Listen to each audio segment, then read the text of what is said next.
Welcome to UCAN, Computer Assistant Network. I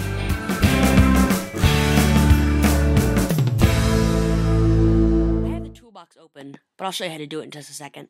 The toolbox is a very intuitive and easy to use way to basically access all of your effects, access all of your type editing, rather than going up in the toolbar, which is another option for most people. I mean, it does display the same stuff, but I think the toolbox is a better choice for amateurs.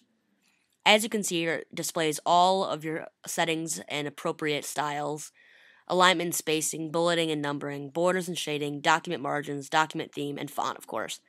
So let's say I'm going to write a document here. Now this is obviously very random, but it might be more important to do if it's business related. Now, I like this, but I think I want to change the font.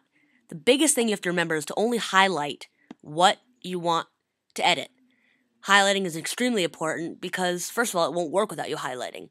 And second of all, it gives you a more easy way to choose only stuff that you want to edit in a way. Like if you want a title to be a bigger font or a title to be a bigger size than the rest of it. We're going to go to the font here and change to this Arial Black because I like that. I'm also going to make this bigger. I can do this by dragging the size bar up or down, or just using the selector here. Let's say I want 26. That looks perfect. Now I'm going to keep it highlighted and make this bold. So I'm going to click the big bold B right here. But let's say this is a phrase. I might want to italic it, so I'm going to press italic right here. Or how about underline? All of these ways are very important that you keep your text highlighted. All of these commands will work to your benefit as long as you keep your stuff highlighted. Okay. So, this is looking good, although I think I want to change the color of this word, say. So I'm going to go over to this A with a little red box underneath it and change the color. I'm going to click the little arrow and choose blue. Then I'm going to click it again, and all of a sudden my text is blue. When you unhighlight it, you'll see the difference. Let's say this is a very important word right here, and I want to highlight it. I'm going to go over to your little highlighting thing. It's right next to the color selector. I'm going to change my highlight to maybe a green highlight.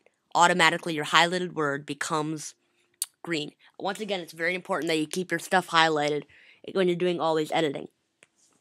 Okay, this looks good. I think I'm going to change my spacing. So I'm going to go into the alignment and spacing section, and I'm going to use the center space. This is very much like your PC. These icons will be almost exactly correct. I think I'm going to double space it, so I'm going to go over to the double space. As you can see, there's regular single space, 1.5, and double space.